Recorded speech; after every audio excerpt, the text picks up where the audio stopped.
CSM requests Scully's help in acquiring a cure for humanity's greatest ailments. He's in rare form as he tells her he wants to do something in service to man before he dies. Can she bury her mistrust long enough to see this through to the end? This is not happening. This is not happening. I don't know, Andrew. I don't know. It seems kind of a tall ask for Scully to trust the man who once kidnapped her and put implants in her body. I don't know what you're talking about. That never happened. Never happened. It's been 5 years. Come on. Let's let bygones be bygones. Come on. I've always secretly had a fondness for you. I've already, yes. My favorite line in this episode where it's like, I could have let you die. I did try and burn your partner alive, but that was then. This is now. You know, we can't dwell on the past. Let's look to the future. Look at the things I can offer you that will wipe the slate clean, Darth Vader style. Yes. One thing for Scully to turn this man into a hero of humanity, a savior, if you will. But we are, of course, talking about En Ami, the wonderful 15th episode of season 7. Yeah, the nail-biting adventure where Scully goes on a whimsical whirlwind vacation with CSM. He's leading her down a path, and I don't know if we can trust him, Andrew. I don't know. Well, I think what we need to lament here is the lack of water skiing. Yeah. What the hell? CSM, he did take her to a lake. So he really, maybe he was just waiting to bust it out until after they got the cure, but she left a little sooner than he had hoped. There was something about being shot at, which made her want to leave. Now, this script was written by William B. Davis. Yeah. It's the only one he'll write for the show. Absolutely. And apparently, I don't want to surprise this, make you be surprised at this, but it's a very cigarette smoking man focused episode. So much so that there was going to be a scene of the smoking man teaching Scully how to water ski. And it was revised several times. And many of William B. Davis's scenes were cut, including that one. Surprisingly. No. You mean the scene where Scully puts on a bathing suit and learns how to water ski with the cigarette smoking man? That was not cemented into the script. And I think there was probably also a scene. Let's do a top 5 scenes that William B. Davis wrote for the stated reason of he wanted to have more scenes with Gillian Anderson. He thought that they had a good chemistry, and he wanted an episode that they would work together more. So let's do top 5 scenes of that were cut from the episode. So one of them is, of course, he proffers her a bathing suit. And says, I thought you might like this for the swimming scene that we're about to have. I think he would also show her how to drug someone and prepare them for laboratory tests. I think there's also a tango scene. A tango? Oh. Yeah, the two of them do a tango, and it's very, He does buy her a slinky dress. There's a tango. Come on, that scene goes on to have a tango. It does have a tango, yeah. Okay, that's 3. That's so 2 more. 2 more. You got one, I got one. I think he could teach her how to firebomb something so well that you don't kill the person inside. So tactfully. Yep. I think that's an excellent scene. Yep. I think that they have a shared autopsy moment. So she teaches him. Yeah. Okay. Yeah. And I think there's a moment where she's holding on one side of the intestine and he's holding on the other side, and they're pulling it together, and they're pulling, and it's like getting closer and closer, and she's looking left and he's looking right, and they pull, and then their hands clunk together. And then they look, like the Lady and the Tramp. Lady and the Tramp style with the spaghetti. Yeah. And then they look at each other and they realize what's happened, and then they look away, demurely. This is wrong. We shouldn't do this. Well, I think it writes itself, obviously. Obviously, William B. had a lot of good ideas. I think so. And it's a shame more of them didn't come to fruition. It's so true. Well, the other thing that it's a shame is that this is the last episode that will be directed by Rob Bowman. Yeah, poor Robbie B. On to bigger and better things. What was he on to? I have no idea. Probably. He's had such a stellar career. My guess is he's somewhere. If I had to guess, and this is a 100% guess, I would imagine he is in the Star Trek universe still. Probably Deep Space Nine, Voyager, or Battlestar Galactica. I don't know that for a fact, but that would be my guess. Because I know he did have. This is 2000, so Battlestar Galactica hasn't. Not yet. It's 2003. No. And Star Trek, the original, is done. So, the Next Generation is over, but Deep Space Nine and Voyager are still a thing. Or wait, no, maybe Deep Space Nine's over too. I think that's over. Yeah, I think it might be. I'm cheating. I'm going to go to the internet. Maybe Enterprise. I know he did do some for the Next Generation, so I wouldn't be surprised. But he did a little bit of movie. That's where he went to. Music video. Mm-hmm. Oh. Reign of Fire. Oh, yeah. Reign of Fire with Matthew McConaughey. Oh, then he goes and does a whole whack of Castle in 2009. So there's a big lull. He's really... Well, all that Reign of Fire money. He took a little bit of vacation. He also did serve as a producer for The Lone Gunmen. So yes. It does spin off next year. Yeah. Well, but yeah, that's maybe he needed a break. God, he had done 73 episodes of the X-Files. That's a heck of a job. That is quite a chunk of a 216 episode run. Almost a full quarter? No, it is a full quarter. No, more than a quarter. It's 3/8 if my math is correct. Whew. Thought I was going to sneeze. Well, what do you say we dig into Anami? Andrew, what do you say? Yes, my friend. Let's do that. Are you sending messages? Okay. Well, I'm just following up on the title. I know. All right. A family drives down the road. Father in front, mother in back, holding her sickly child lovingly. The dad reminds him of the old adage, sticks and stones. We will get through this. As they head down the street, they come to a crowd of gathered protesters with signs, shouting angrily at the car. One sign reads, Save Jason, and another, Murder is illegal.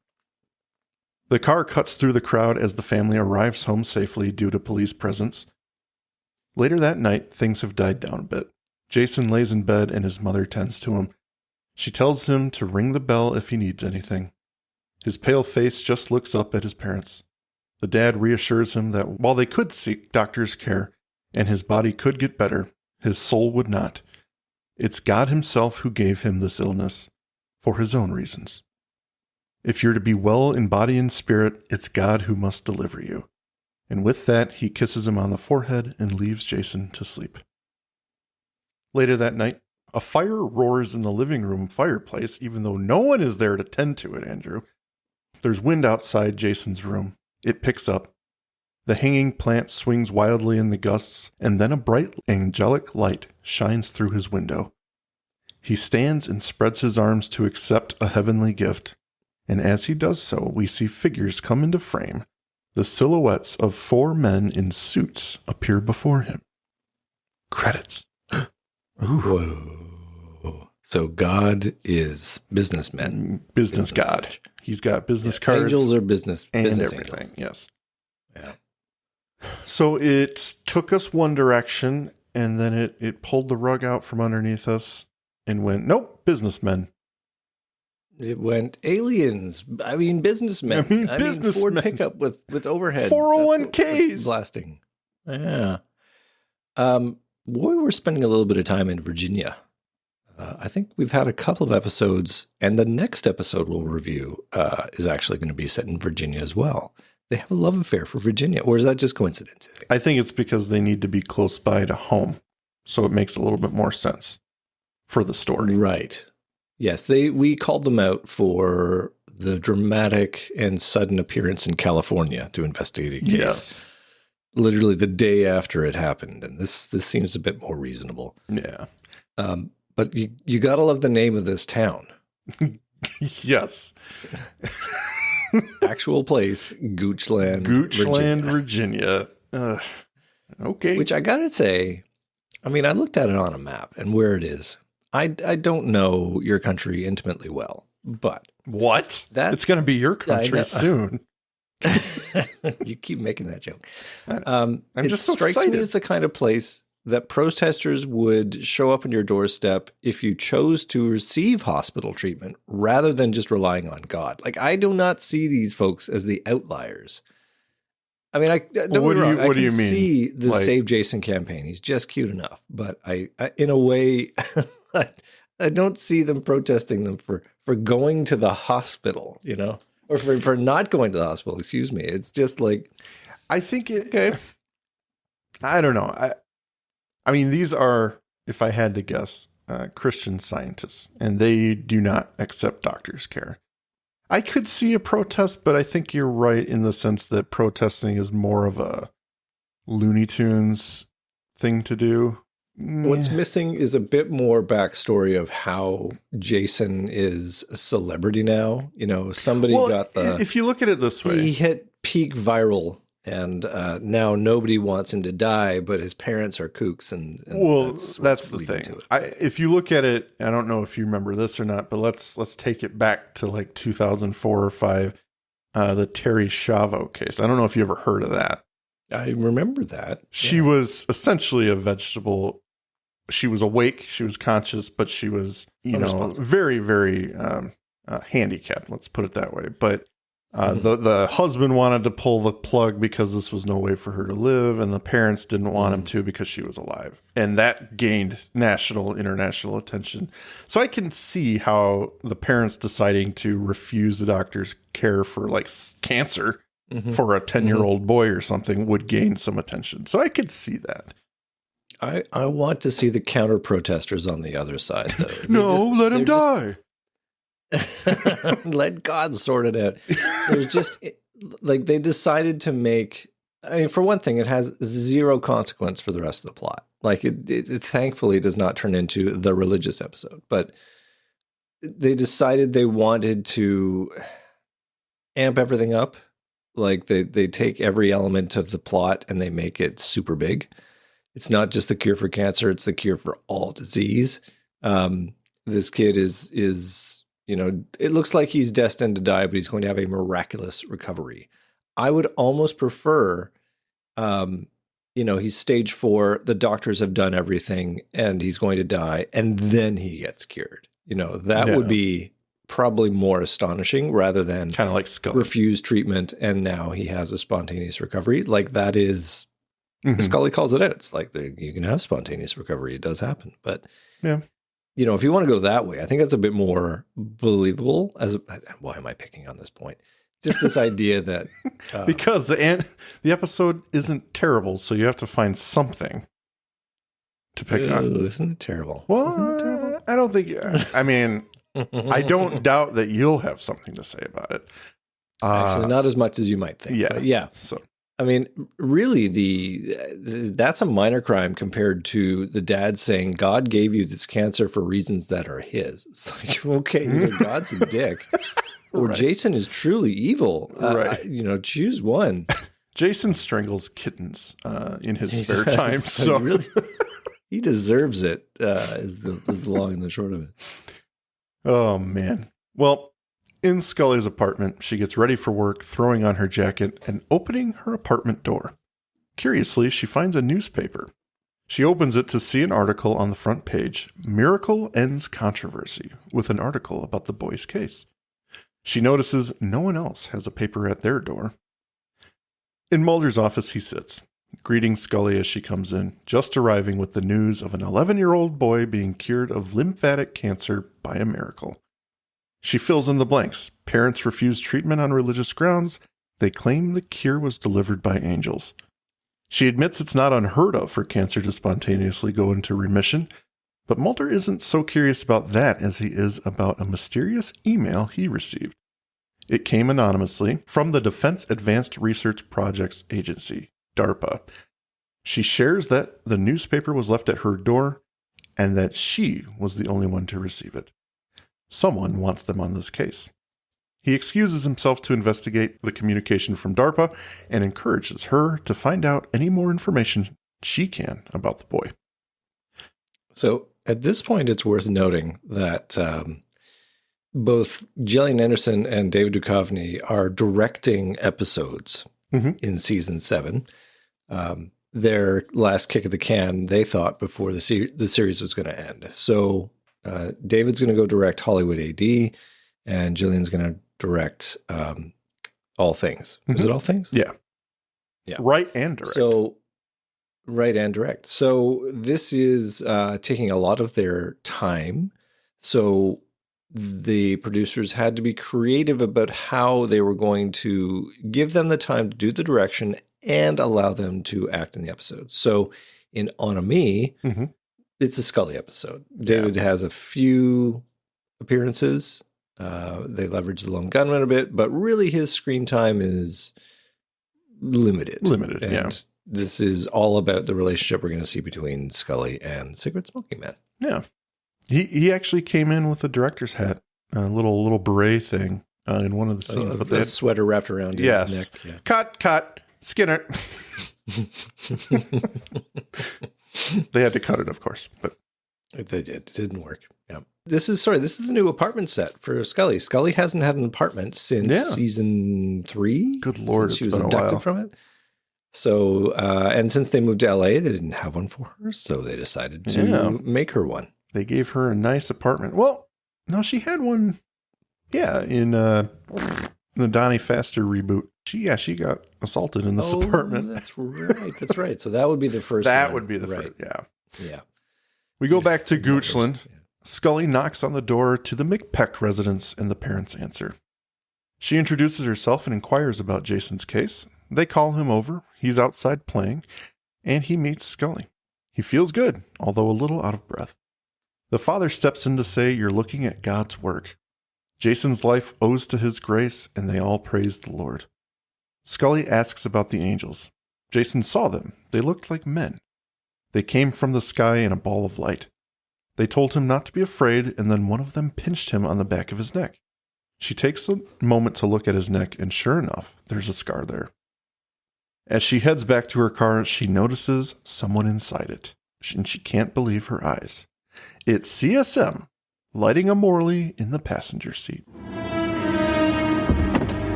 What the hell are you doing? God's work. What else? Get out of my car. I'd hoped for more accommodation toward the man who saved that young boy's life. And yours? You got your light. Now get out.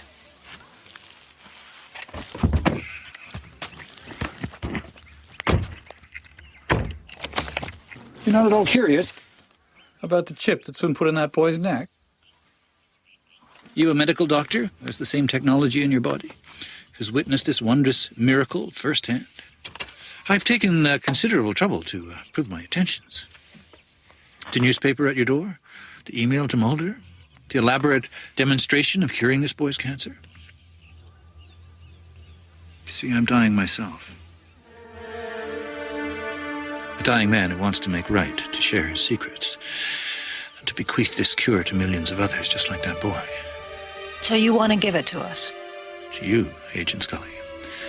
I've tired of Mulder's mule-headedness.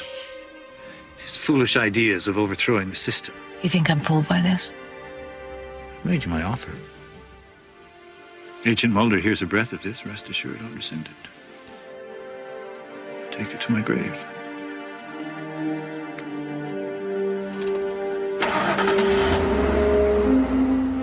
And as he leaves, she notices his business card on the seat and drives off. All right, Andrew. How did first viewing Andrew react to that scene? Every time we see the cigarette smoking man, he's got a horn symphony behind him. Can you trust me? Yeah. They are so desperate to cast him as a bad guy. and I mean, he is, I suppose. But yeah, I'm on board so far. I thought it was a little over the top when they had the music score on it, but they came up with that in the movie, I think, and they want to kind of reuse it a bit. Well, he changes instruments throughout the seasons too. He's got a few that he employs in season 8 and on that. A triangle. A banjo. Yeah, yes. Bling, Ding, bling, ding, ding, ding. bling. CSM's here. Ding, ding, ding. Ding, ding, ding, ding, ding, ding, ding. Well, I think it's twofold. They want you to know that, if you didn't know already, They want you to have no delusions about who this guy is. If you weren't sure for the last 7 years who this guy is, they wanted to make you feel a little uneasy that she's talking to him. But I thought it was a good scene. I thought it was an interesting request given what we know about CSM. So first viewing, Mike was like, all right, where is this going? Where is CSM taking us? And I was there too. I mean, clearly, of the two of them, Scully is the one who can be seduced. She is the one who will respond to this avenue of attack the most effectively, I think. Yes.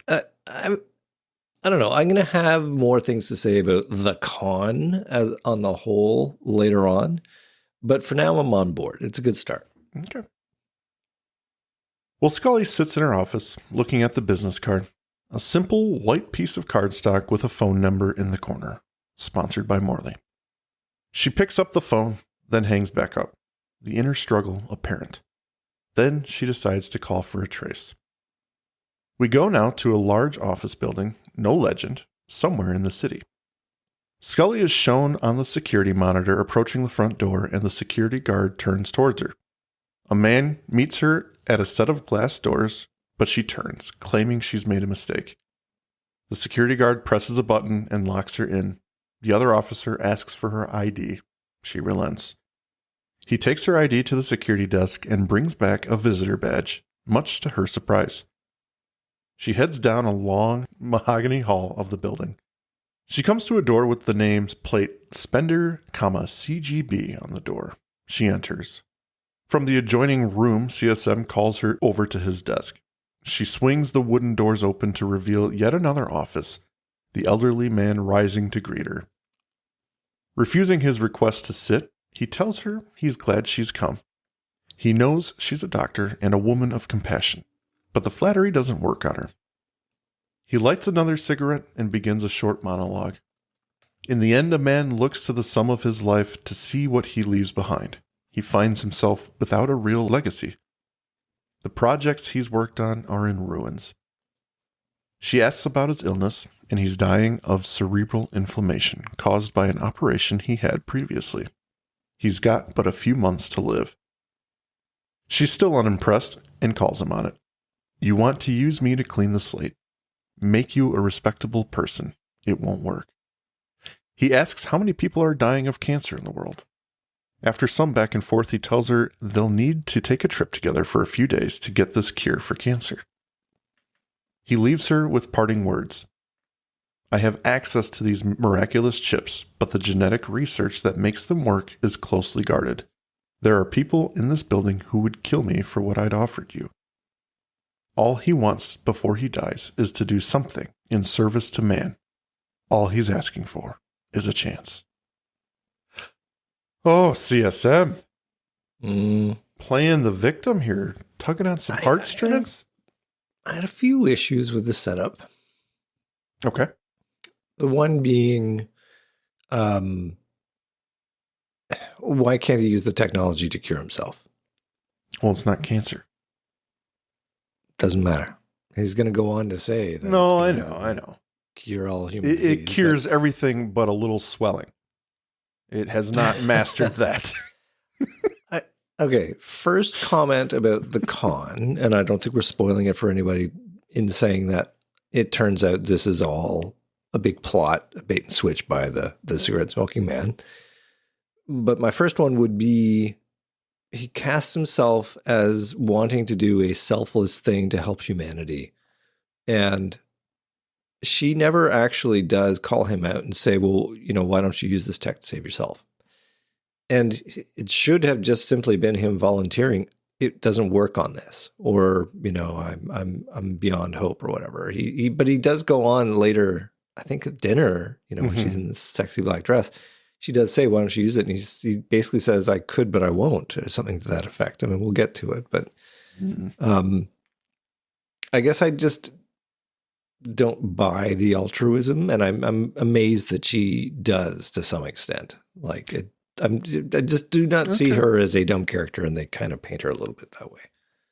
Well, I wouldn't say dumb. You would have to... You have to ignore so much evidence. Here comes Mike, what they're letting her do. Trying to okay the episode. Okay. And I'm not saying it deserves that. I'm just saying that, okay, you've known this guy for 7 years. You are very, very knowledgeable on what he's capable of. And he is party to things that you never thought existed. And he controls a device that gives people cancer and takes it away on a whim. Would you not seek out, even if your gut is telling you this guy's a liar, he's got some other motive, would you not see what he's doing or hear him and take part in this trip to see if he's not full of shit? Like I can understand that she'd be intrigued enough to join this guy. Maybe he's real, maybe he's not, but a quote unquote cure for everything, which she doesn't even know yet. As far as she's concerned, she knows that it cures cancer. Well, I can see her being interested in that. I can definitely see her being interested. And also, she does seem to try and take the opportunity to entrap him. Like she's collecting evidence with the wire. So I think maybe she's also thinking, this is a chance for me to try and bring this guy to the light, bring him to justice. Yeah. By gathering evidence, see, maybe he'll let something slip. So I get that, but I guess this whole setup, again, that's the problem with any kind of con episode or extended, the plan has to work like this. Yeah, you have to make sure it's all cinched up. Yeah, any one thing that happens out of this can go wrong, and the CSM's plan is toast. Like she could decide, I'm not gonna go to this place, or I'm not gonna call the number. She arrives at the facility and they lock her in, at which point, that's when your gun comes out and you flash your badge and say, you security cops can get in the friggin' ground, Right. Like she's the one who's got the power, but yet she demurs. And I don't know. It's kind of a weird setup, but it's all in service of the plot goes a certain way. And I should just shut up and let the episode roll, because I suppose it's going to explain itself. But as I'm watching it, I'm like, I don't know if that follows. Like, why? Oh, Andrew. Yeah. Oh, Andrew. Yeah, just can't shelve that. Can't shelve it. Can't shelve it. Well, Mulder arrives home and plays his answering machine. Scully is on it, informing him she'll be out of town for a few days on family emergency.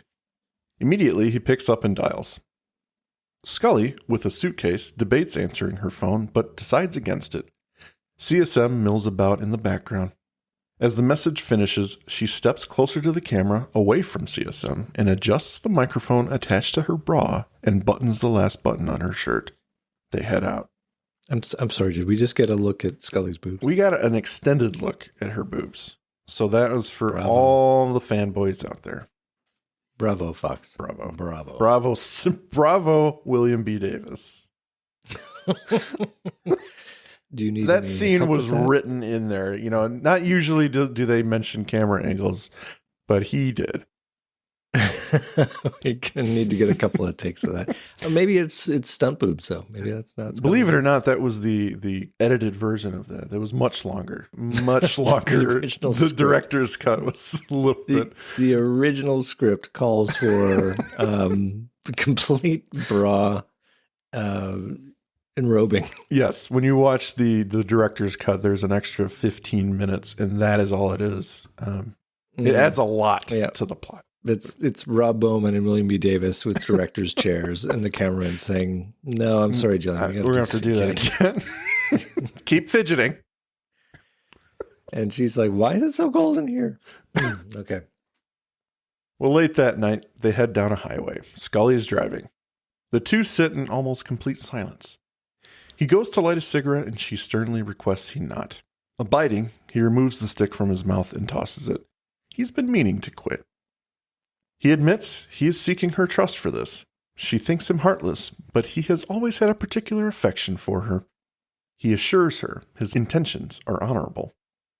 He held her life in his hands. He had the cure for her cancer. And he hopes to give her that power so that she may do the same. Boy, he's just laying it on thick. He's laying it on thick. And I mean, he's the guy who gave her the cancer. I know. I mean, thank you for not pulling the rest of the trigger, sir.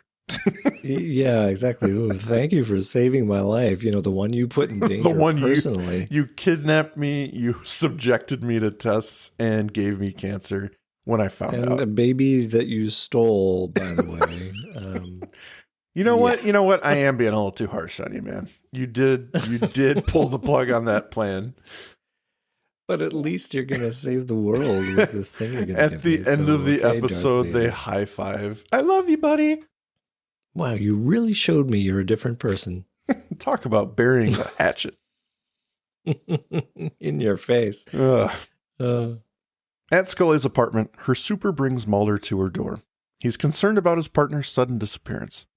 She asks the super to water her plants while she's gone. Nothing out of the ordinary.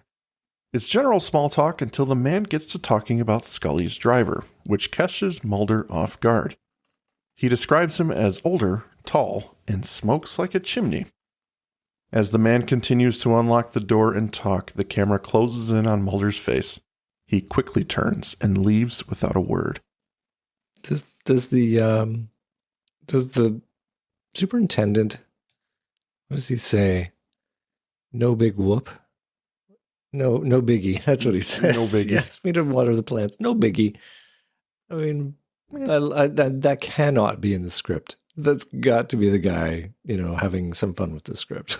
Oh, yeah. Great girl. My question is, if I go to Scully's apartment building and I go, hey, I'm her friend, can you let me in? Does he just let her in? Or is it because, did Mulder flash his ID? He clearly flashed his ID, and he's been there before. Yeah, unless canonically she's moved, which frankly, after he gets mail there, Faster Part 2, I would move. I think, she should move. Yes, I don't know how she'd pull a Nancy Weeder and say, you know what, too much shit has happened in this apartment. I have got some severe problems with my neighbors now. Yes. I'm going to start over. Well, she gets constant noise complaints filed against her because of all the people shooting in there and wrestling matches.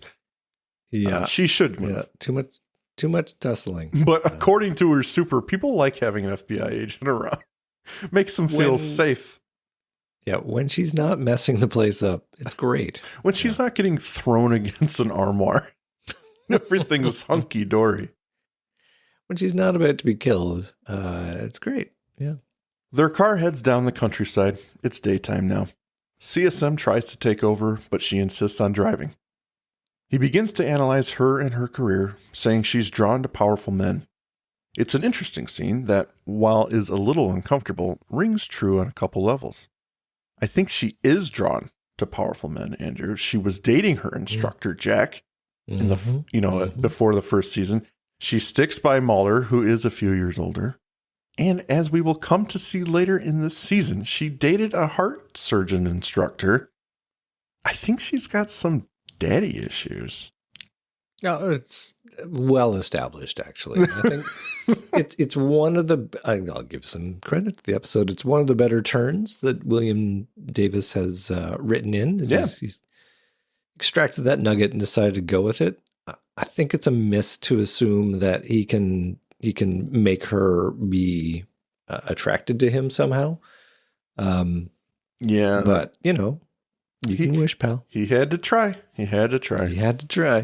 You get one life. I think but it is a seduction. The whole con is the seduction. Yeah, he needs absolutely. He needs her to trust him. So going in with that tact, it's to disorient her. That's okay. Right. Well, she brushes him off as a pop psychologist, and he ends the scene saying he's been a destroyer all his life, and before he dies, he'd like to prove he's capable of something more for the third time. Mm-hmm. Protesting a bit much. He is laying that one on, which I actually do draw issue with. I think it's like, okay, we got it. Mm-hmm. Mm-hmm. I'm starting to disbelieve him at this point because he's saying it so much. Yeah.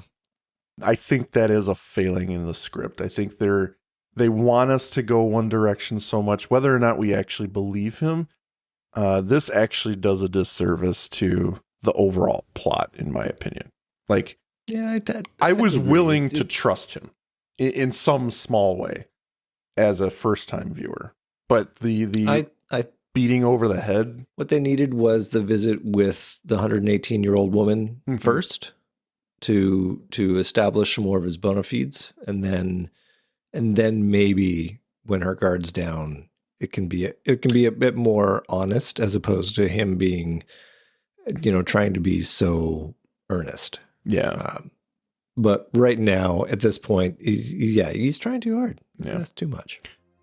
It's that time, everyone. The Magus Media Production sales pitch. Please check out our homepage at magusmediaproductions.net so you can stay up to date on all of our shows. Check out our Facebook group, facebook.com/groups/Magus Media Productions, both of which have our Discord link on it, where you can join us for live shows as we record them for future release.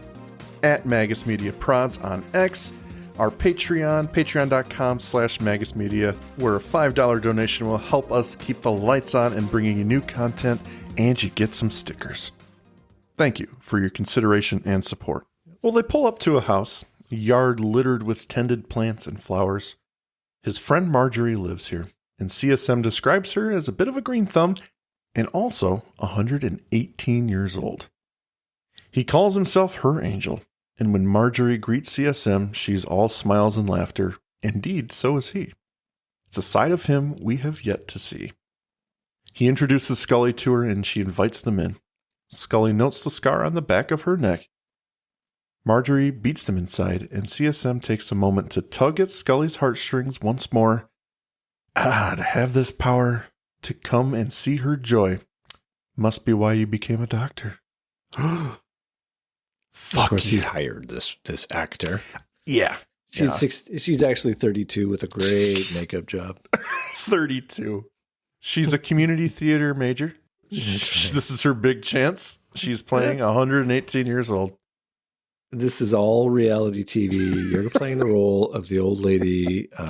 If it goes well, this thing will go national. There are hidden cameras everywhere. Absolutely. So just be natural. This is the scene where my friend, the doctor, is going to come and be disbelieving. You need to prove yourself. Go. I need you to act 118, but not really 118. I'm like young 118, if you can. Be more like Tina Mulder age. Yeah. I need you to play 54. 55-ish. Yeah. Well, we go now to Skinner's office, and this is my next scene. Last scene, actually. I know you only had 2 this week. What is up? Yeah. Is it not a good enough episode to quote? Not quotable enough? I got sucked into writing the script, and before I knew it, the episode was over. I'm like, oh, okay. Okay, well, here we go. I'll expect your call. Thanks. She requisitioned a fleet sedan when she left the Bureau yesterday. I don't know why, and there have been no fuel charges. Her mother doesn't know anything about a family emergency. Look, I know you're worried about the company that she's in, but from what you've told me, it's not like she's sneaking out. And the truth is, she's gone to a lot of trouble to allay your fears. I know she can take care of herself. It's just not like her to lie to me. It's my private line. Skinner. Sir? Agent Scully, where are you? I'm on the road. I'm sorry to call you on this line. No, it's all right. It's just we've been worried about you. Everything's okay. I just wanted you to express that to Mulder. Well, he's standing right here. Why don't you do that yourself? No, sir. That's all right. Can you tell him that I'll call him later? Just tell him that I'm fine. She says she's fine. She's in trouble.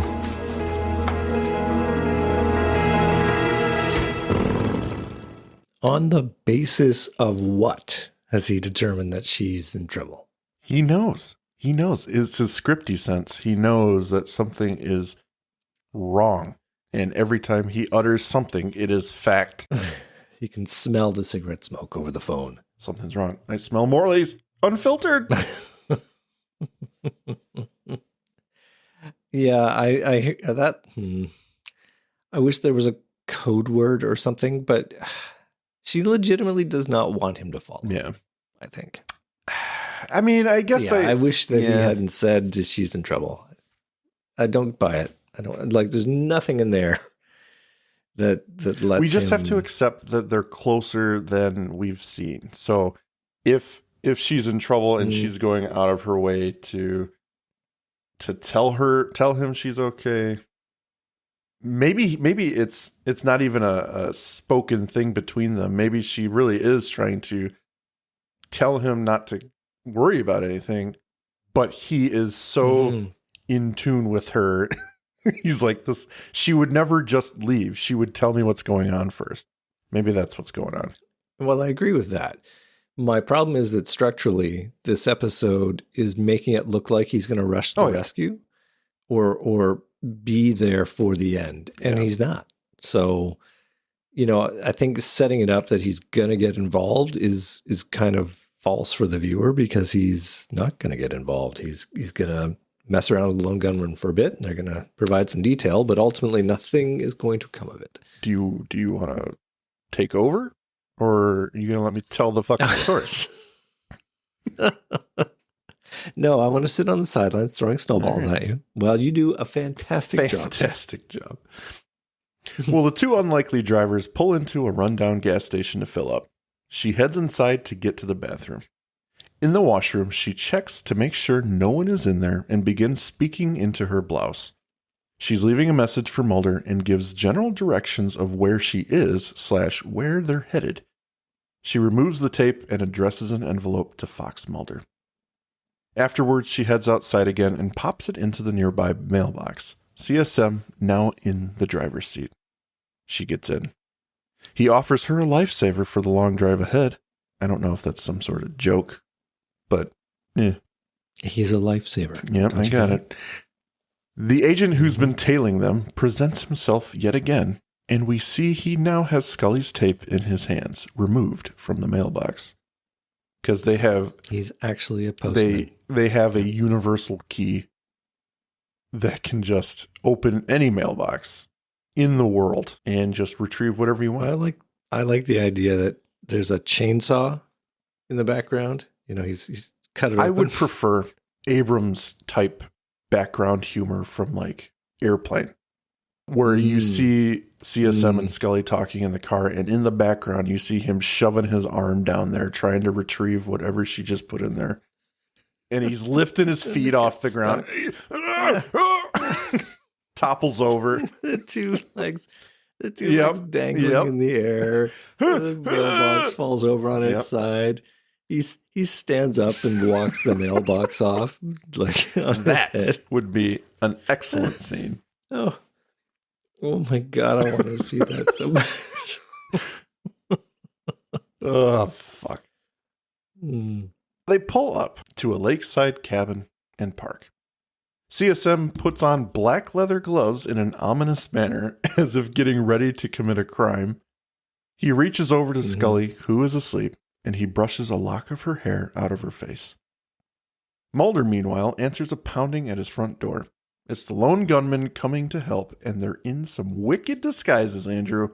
If I had to pick, my favorite is Byers' gelled hair. No, come on. I don't even know the name of the hat that Langley is wearing, but it is marvelous. It's just the cylinder. Interesting. I'm not sure if it's supposed to be African culturally, but it looks kind of like... He's totally appropriating it to his benefit. Not to mention Frohicke's mop hat. Yeah, it's some good stuff. And Byers has a skateboard. Did you notice that? He's supposed to be like a 16-year-old kid or something. Yeah. That's the best part. I don't know why. He's popping some wheelies, dude. That's a good bit of fun to kind of lighten the mood of the episode. But they went through Scully's computer. There are a series of deleted email communications communications from someone named Cobra. It looks like she's gone to great lengths to hide this from Mulder, but Mulder dismisses that outright. She would know he would find her no matter what. And they tell him there's no place to look, but Mulder refuses, of course, to accept that answer. Of course. Yep. At the cabin, Scully wakes up and quickly realizes she's in pajamas, alone, and somewhere she doesn't recognize. She scrambles to her clothes and checks for her wire. What has happened? She comes out of the living room in a huff, and CSM presents her with coffee. She splashes it outside, accusing him of having drugged her. How else would he get her out of her clothes and into bed? He swears honor, saying she was delirious from being awake so long, he simply helped her out. At the moment, she can only take him at his word, but she suspects something is amiss. I have to say, I am on her side on that one. Because 30 hours and delirious? What time is it? Where am I? That's how I get. Sleep immediately. That's how I get if I'm a minute past 24 hours. I think the more likely answer is that this is another of the unfortunate cuts to the script. And we did have a scene where the cigarette smoking man, wearing his black gloves, tenderly and affectionately disrobes Scully and puts her into a pink satin lab night clothes. The soft focus of the camera, candles, maybe some 90s ambient music in the background. I can see it. Can you? Yes. I don't know. This is I don't want to spoil anything for anyone. Nope. I know we got a few seasons to go. I've heard about this. But this is the backdrop for the beginning of season 11. And is it merely because he puts on the black gloves that we know something bad is going to happen? No. I think they shoehorned that in there, but I'm willing to believe it actually kind of works, so I'm okay. Yeah, I'm okay with it too. Something happened. We don't know what. Okay. Well, we just know he's a son of a bitch. We just know he's a piece of shit. So they're in Milford, Pennsylvania. I want to know where they drove from that took them 30 hours. Well, they drove from D.C. I don't know. D.C. to see, Marjorie lives west, and they had to go east from D.C. So they went 20 hours west, and then another 20 hours. I don't know. I will buy that. She must live in Arkansas. Considering I don't know where Goochland or fucking wherever the hell you said they is in Virginia. Goochland to Milford Sound, PA. Okay. Hold on. I will. Yeah, you go ahead. I will continue on. Keep going. Keep going. Mulder barges into Skinner's office with the gunman to Skinner's protest. They come in and begin to set up shop with a computer while Mulder fills in his supervisor. He asks if he knows anyone by the code name Cobra, which I think is a hilarious question. For 6 months, Cobra has been emailing Scully about a shadow project from the DOD. The gunmen pull up a series of emails that Scully has apparently written in reply to Cobra. Someone is posing as Scully, capturing her emails and responding to win Cobra's trust. The last 5 emails hint at a meeting place. They don't know where the meeting place is, though, and Mulder suspects CSM behind it. Unfortunately, they all know you don't just get to CSM, but they better find a way, or they may never see Scully alive again. That night, at the... All right. Sorry, the center of Pennsylvania to Goochland, Virginia is almost 6-hour ride. Okay. So we only have 24 hours to go. We need to clear that up. So 12 hours out, 12 hours back, or a triangle. Maybe you can go like 14. So that looks like Kansas. Kansas. Oh boy. Well, so maybe they circled it. Maybe they went a super long, circly spiral way to it. Could have gone down to Florida. Well, maybe CSM's just padding out his time. Maybe he's like, I really want to spend time with Scully because I love her. I think that's probably it. And she was unconscious, so I mean, he can make up any freaking story. That's true. That's true. That night at the cabin, CSM informs Scully they've been invited to dinner by the man they're meeting. He presents her with a black dress on a hanger, something she can wear. The two then arrive at the supper club in northern Wisconsin and sit down together. The man they're meeting is what? Excuse me? You're just going to walk past I'm walking past that because that's what it looks like. If there's one thing Wisconsin is known for, it's fucking supper clubs. And this is one of them. And that does look... I was trying to look through the scene. It looks like there is a marching band of deer antlers. There's something a badger, a stuffed badger in the back. Yeah. It looks pretty great. You know, you're going to get free publicity for having your restaurant in our episode or something. Well, the man they're meeting is an important one. He is to human genetics what Oppenheimer was to nuclear war. CSM calls him Cobra, feigning to make up the name on the spot. The man wants assurances his science won't fall into the wrong hands. The two sip their glasses of wine. He then takes a moment to up the stakes. What they're meeting about is not the cure for cancer. It's the cure for all human ailments. It's from that final frontier, largely extraterrestrial. There are those who would use this power for their own purposes. Theoretically, he himself can be cured, but everything he's told her is true. And then he says he's a lonely man, excuses himself, and leaves Scully to ponder the conversation in private. A man behind her looks on ominously. Ooh, who is that? Who is that man? Outside, CSM meets with the agent that's been tailing them. They have to wait. There's nothing else they can do. Sensing agitation from his number 2, CSM tells him coldly to do his job and heads back inside. Scully, meanwhile, is handed a note from the waitstaff. It reads, Calico Cove, first light of day. Things are heating up. I question the cigarette smoking man's need to up the stakes by saying it's not just a cure for cancer, it's the cure for all human disease. If this was a true con, I think you would only drop that nugget if he felt that Scully was waning in her interest. Right. Something to reel her in. I understand the plot needs to do that because it has this habit of needing to raise the stakes for no great reason. Yeah.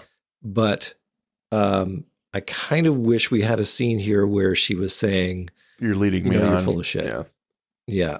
You know, I'm gonna, or even the revelation that she's been recording all these conversations. He can say, "I know you've been recording all this stuff, and I'm fine with that. You don't need to hide it anymore. I will turn state's evidence. I will do all this stuff. You know, I'm trying to do the right thing."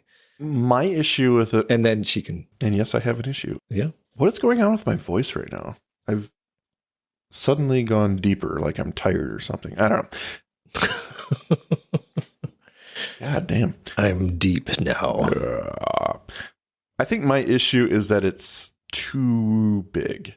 But if Howard Gordon was writing this, I'd believe it. Right. That is not cure for cancer. That is not huge enough. Yeah.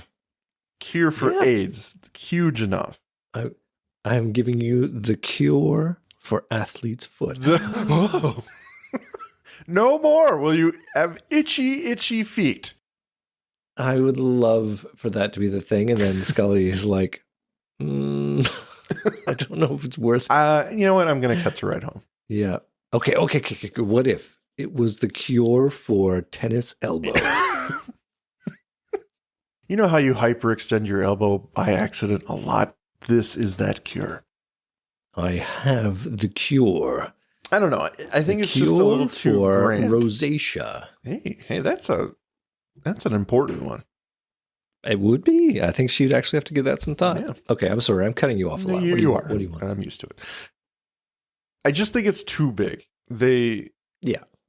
I don't care. You know, you can wash over. Oh, it's from space. It's from aliens. Mm-hmm. I don't think one thing would be the cure to everything. It's a little too neatly packaged for me. Like, the aliens know how to cure absolutely everything, and it's all in this neat little pill. Mm-hmm. This one thing is going to just heal everyone, and everyone's going to be hunky dory. I don't know. You know what? I'm actually okay with the idea that the tech, seeing as the vector is a chip that they put in the back of your head and they can program. Okay. I'm okay with that. Okay. The means, the method that they've got, but it's the need to raise the stakes. It's just unnecessary. It's not justified in the context of a con. So I think it's William B. Davis needing to escalate it to give the scene some more meaning. Mm-hmm. Although this could have been a great scene where they get a little closer, like she sees him as a person. Yeah. Because she has gone to great lengths not to see him as a person. And if anything, we could have, this could have been a much different scene, obviously. And I think it would have been more interesting if this was a case of the cat and mouse game of she's trying to trap him and is recording him, and he knows that she is and is trying to disarm her. Okay. So it could have been more intellectual, but they decide to go plot instead. Whereas we really enjoy this episode because of the scene we have between these two characters. So I don't know. I didn't really get what this scene needed to be other than we know Cobra is there and he sees, and the cigarette smoking man doesn't see him, and there's that whole thing with the note. So structurally I get it, but I just think it could have been something more other than the need to elevate the stakes. Yeah. The next morning, CSM gets Scully into a small motorboat and she heads off alone to Calico Cove. It's down a ways on the lake, Andrew, out of sight of everyone. She slows a bit and examines her surroundings. Nothing but trees and hills. A boat in the distance begins heading her way. It's piloted by a single man. He pulls up next to her and is visibly nervous. He has the whole conversation with himself. She's as described in her emails, and he hopes that one day they can discuss everything when he's not a marked man. He pulls a mini CD from his vest pocket and hands it to her. This is the science he's promised her. When the transaction is completed, Scully begins to inquire how he came across this science. He speaks of emails, but she's never responded to anything. A spray of red mist and a crack in the sky. The man falls unceremoniously into the water, dead. CSM's triggerman has Scully in his sights and takes another shot, but it strikes the boat. She scrambles to get a hold of the motor and stay under cover at the same time. As he centers his aim one more time, a gunshot rings out. This time, it's CSM. He killed the triggerman and watches Scully escape. Miraculously, she arrives back at the dock after CSM gets back. She's furious. She was almost killed, and the man she met was killed. CSM apologizes and said he would never have sent her if he knew there would be any danger. She hands him the disc, and he apologizes, then hands it back to her. This is for you. And I ask you, Mike, why does she hand the disc to the cigarette smoking man? I guess she's there. She trusts him. She believes him. Yeah. Kind of a, hey, here's your little toy. I'm going to get on the dock and straighten myself out. Oh, I need that back. Yeah. Can you just hold this for a second while I tie the boat up? Tying the boat up is super important because my dad was in the Navy. Yep. You never want an untied boat on the dock. You got to make sure that's secure. This is another one of those bits where the plot could have gone in any number of directions had it not gone exactly this way. Like, what if, and the Cobra would have been super smart to be like, get on board my boat, and we're going to drive. And he's going to drive around the lake so nobody can take a shot at him. But instead they just sit there in perfect view of, sniper. But no, he takes a moment to have this little monologue and give her the disc, and that's great. But yeah, it totally allows for this sniper to kill him. And I'm not entirely sure how the assassin manages to miss that second shot, but I don't know if terrible at his job. I don't know if he's supposed to be going off script on this one, because I don't know that I believe that CSM was trying to kill Scully. Because how is he going to get the disc? So I think either the sniper's going off script and is trying to kill her, or he was expendable no matter what. He was going to die, and CSM told him to purposely miss a couple times, and he was just doing his job. I don't know. Because I don't think CSM was trying to kill her, honestly. No, I don't believe he was either. Like, he shows up in time to kill the Trigger Man. Like, I think he's always viewed the Trigger Man as expendable. But yeah, I could buy that the sniper was told to just, make it so that she's going to run away, put some shots in the air so that she's going to run for it. Yeah. But that the way it's shot to make it look like, that first one's a miss and that second one, he's really going to kill her this time. And then he's killed in the nick of time by the cigarette smoking man. That seems to me like, no, he's going to kill her. Yeah. But yes, I like the travel shenanigans there that the cigarette smoking man is able to get there and back before Scully does. But maybe the unique direction of Calico Bay, it's just over the hill. It's really right down the road. He just runs to the next house. The river, meanwhile, spirals all over the place and comes back to... The river's a U. From 30 feet from where he put her on the dock. She doesn't know. Oh, man. Yeah. We're going to wrap it up. Back in Mulder's apartment, Scully has informed him and the gunman of the trip, what's on the CD, and what they can expect to find. But it's empty. There's nothing on the disc, and she's at a loss for words. Cut to the large office building. It, too, empty. No one's there. CSM's office is empty. No nameplate. And Mulder pieces it together. He showed Scully what she needed to see in order for her to believe. Marjorie, the office, the boy with cancer, this was all planned. He used her to get to the science and keep it for himself. As the two talk, she can't help but think the man was telling her the truth. She looked into his eyes, and for a moment she thought she saw something more than a man seeking power. He knows what this science is worth. As the two talk, we see CSM sipping a glass of wine in front of a fire. Then he heads to the docks and examines the small disc. After a moment of contemplation, the sickly man tosses it to the lake and lights up another cigarette. With a light splash, the water consumes the disc. Ripples in a still lake expand outwardly as he has made his final action. Not to aid humanity, but to condemn it. See, okay. Mike, did you ever see the movie The Spanish Prisoner? I don't believe I've seen that. Okay. It's a very good movie. Okay. It has Stephen Martin as a bad guy. Really? Interesting. Yeah. So it's worth seeing that just for itself. But it is this episode, or that is to say, this episode, I am sure, was inspired by The Spanish Prisoner because it is a con job. Mm-hmm. Our protagonist weaves his way as a sort of sucker in a con, and then he unravels it on the other side. He sort of gets back and gets some revenge. But it has a very similar moment at the end where, she takes Mulder to the office building and it's empty.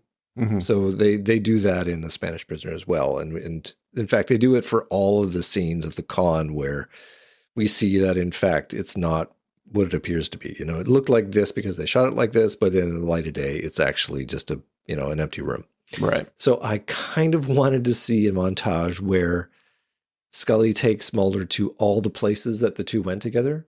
And them disassembling it or yeah, they go to the lady's house who's 118 years old, and it's just an empty farm, and all the plants are gone. And they go to the gas station, and it's an empty gas station, and they go to Milford Sound, and it's just a pond. It's just a pond.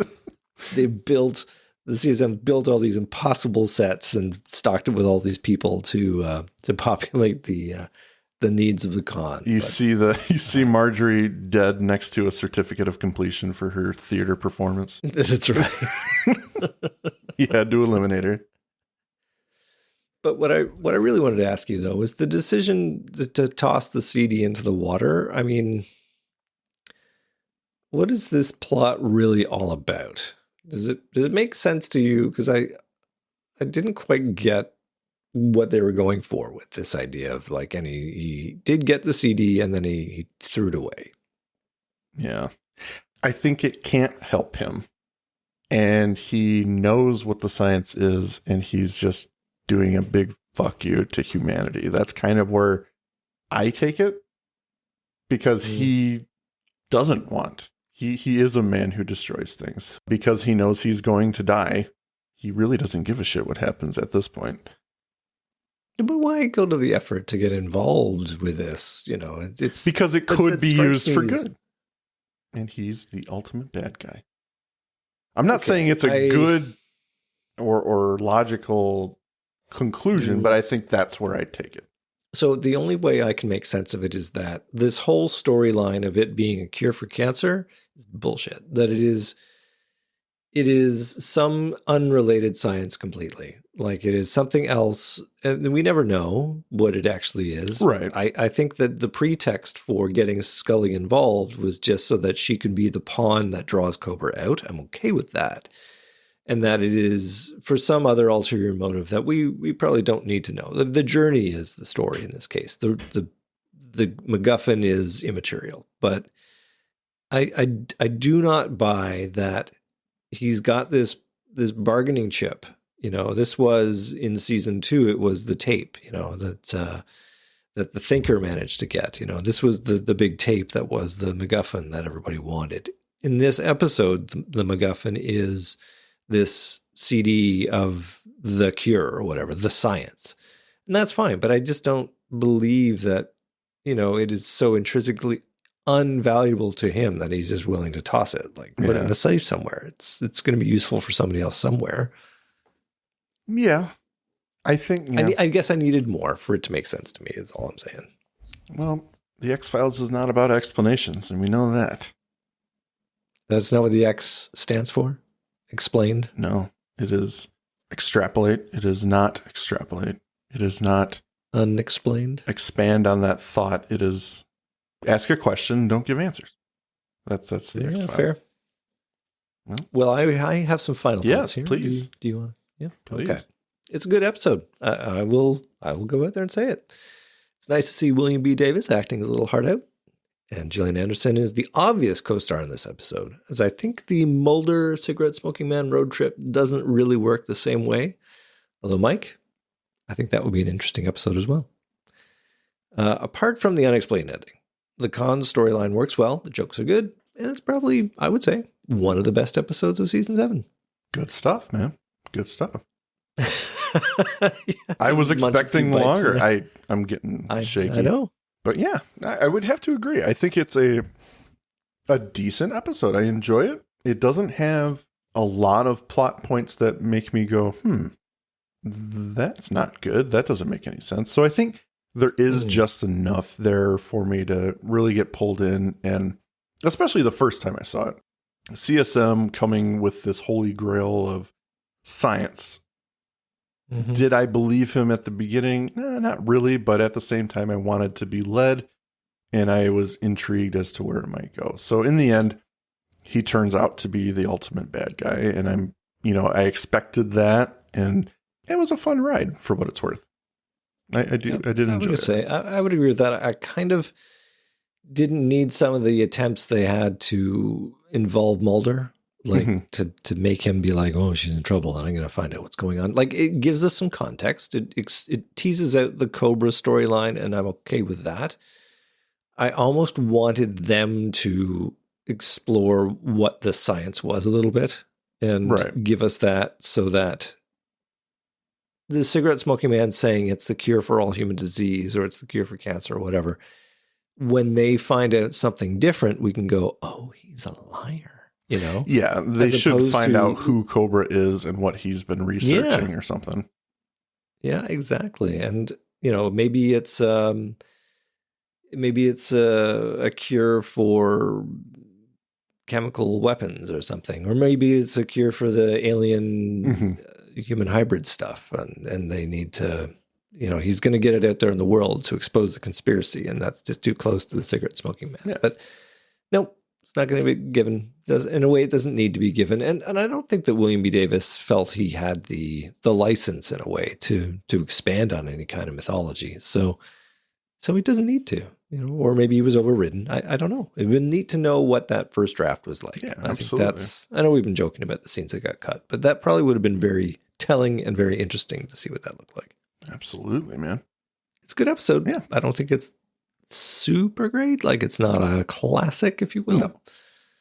So Good stuff, man. Surprised. Well, as we do, would you like to give the last words on the episode to the good people? Mon ami, c'était un bon temps, and next time we'll do the episode completely in French to honor the titles of these episodes. I think you should do the French part, but I'll do the English part so that the audience isn't so confused. How's that work for you? Sure. I'll just brush up on my French. French Mike and Irish Andrew to the rescue. Oh, that's going to be a good one. Thank you for listening to today's episode. If you liked what you heard, please rate and review on your podcast app of choice. Andrew and I would be eternally grateful to you fine people for helping us expand and get the word out. Also, we've got a killer group on Facebook. Feel free to join in on the discussion at facebook.com/groups/thisisnothappeningpod and become an official member of the syndicate. We do polls and we have questions for every episode to give you guys the opportunity to chime in and possibly let your voice be heard on our recordings. And please join us on our new Twitter at tinhxfilespod, no dash, to stay up to date on everything, moment to moment. Thank you, and remember, don't stop swimming.